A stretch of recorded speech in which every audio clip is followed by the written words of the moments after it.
अस्सलाम वालेकुम नाज़रीन, मैं हूं बिलाल रज़ा। आप देख रहे हैं अवामी मसाइल प्रोग्राम। इस वक्त हम बिलाल टाउन मौजूद हैं। हमारे साथ कुछ सियासी समाजी शख्सियात की मालिक खातून मौजूद हैं। इनसे पूछते हैं कि आज के हवाले से जो मसाइल चल रहे हैं उनके बारे में ये क्या कहना चाहती हैं। अस्सलाम वालेकुम।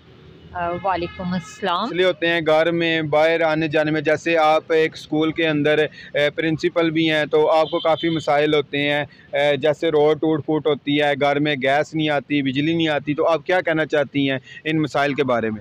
जी बिल्कुल, जैसे कि आपको मालूम है हम इस्लामी जमहूरिया पाकिस्तान में रहते हैं और यहाँ पे तो हर किस्म के स्पेशली जो अवामी मसाइल हैं, जो मुआशरती मसाइल हैं, उनकी भरमार है। अगर आप बाहर सड़कों पे आते हैं तो सड़कें टूट फूट का शिकार हैं।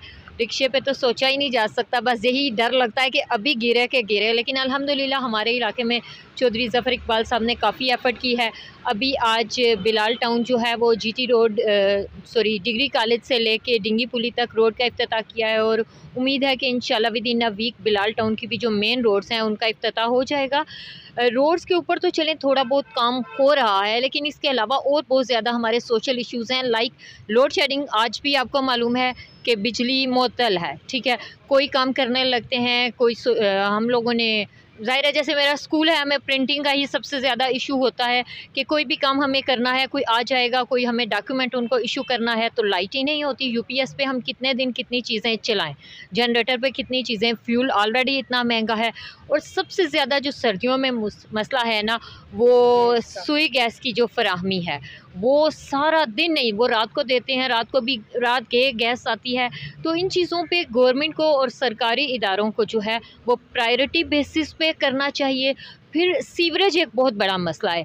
अगर यहाँ रोड बन भी जाती है, ठीक है, जैसे ये नर्सरी वाली गली है, ये आज से 8-10 साल पहले इतनी अच्छी तामीर हुई, 1 महीना नहीं गुजरा तो सीवरेज वालों को याद आ गया। लेकिन आज तक देखें, 8 से 10 साल कोई छोटी मुद्दत नहीं होती, आज तक वहाँ पे सीवरेज का नहीं हुआ। वो सीवरेज वाले होके जाते हैं तो उसके बाद ये केबल्स वाले आ जाते हैं।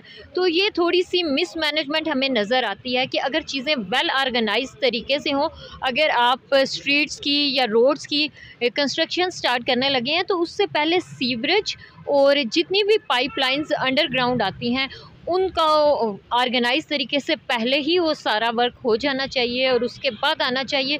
और इसके अलावा जैसे आप मुआशरती मसाइल की बात कर रहे हैं तो वो तो ढेरों ढेर हैं, ठीक है। गली मोहल्लों में भी कमेटियाँ कायम होनी चाहिए जो गली मोहल्लों के लेवल के मसाइल हैं, ठीक है। अक्सर लोगों के छोटे छोटे मसाइल पे जैसे लोग अपनी सीवरेज का ही पानी जो होता है ना वो गली में छोड़ देते हैं, तो उससे आने जाने वाले राहगीरों को बड़ा मसला होता है। हमारे यहाँ एक दूसरे के हकूक़ का ख्याल नहीं रखा जाता।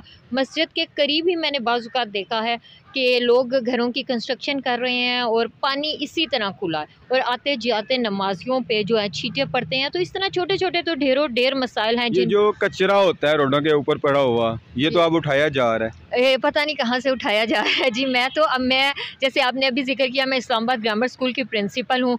मेरे स्कूल के सामने, ठीक है, तबलीग स्कूल है, ठीक है, उसके सामने एस्पायर कॉलेज है, मेरे स्कूल के बिल्कुल सामने सुफ़ा स्कूल है। ये हमारी रोड तो हाई स्कूल्स और कॉलेजेस की है।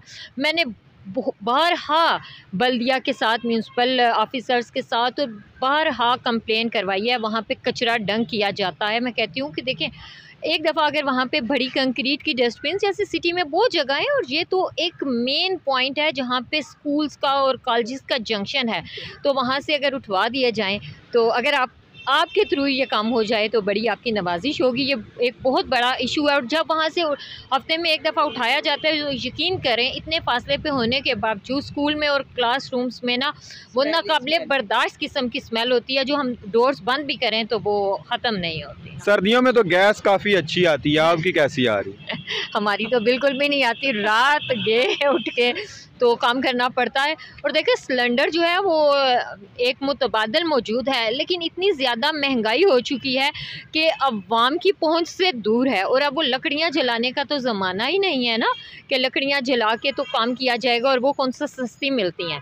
तो अगर आपको लगता है कि जिले में कहीं पे गैस की बिला तअत्तल फ्राहमी है तो प्लीज़ हमें भी बताएं। हमारे इलाके में तो बिल्कुल भी नहीं है। और बिजली अल्हम्दुलिल्लाह ठीक आ रही है, काफ़ी। आज भी नहीं है बिजली तो अल्हम्दुलिल्लाह आज भी नहीं है। ये 8-8 घंटे बिजली क्यों बंद? ये 8-8 घंटे जाती है। देखिए सर्दियों में तो आप यकीन करें अल्टरनेटिव डेज पे जाती है, वो पता नहीं कौन सी वायर्स की मेंटेनेंस हो रही होती है, जो गुज़िश्ता कितने सालों से हो रही है और हमें आज तक समझ नहीं लगी कि वो कब सलूशन होगा उसका। जी नाजरीन, मेरे साथ एक प्रिंसिपल मौजूद थी जो अपने घर में भी काम करती हैं और उसके बाद स्कूल में जाके बच्चों को पढ़ाती भी हैं। इन्हें काफ़ी मसले आते हैं, जैसा कि घर में खाना पकाना, कपड़े इस्त्री करना, ज़ाहिर बात है टाइम पे स्कूल पहुंचना, उसके बाद बिजली रोज़ाना की बुनियाद पे जल में बंद हो रही है और 8-8 घंटे बिजली जो है गुम हो जाती है। कहीं पे मुल्क में जो है बेहतरी नहीं आ रही और गैस भी और बिजली भी गैब है। गर्मियों में बिजली गैब, सर्दियों में गैस गैब हमारे मुल्क का। तो अल्लाह हाफ़िज़ अपने मेज़बान बिलाल रज़ा को दें इजाज़त।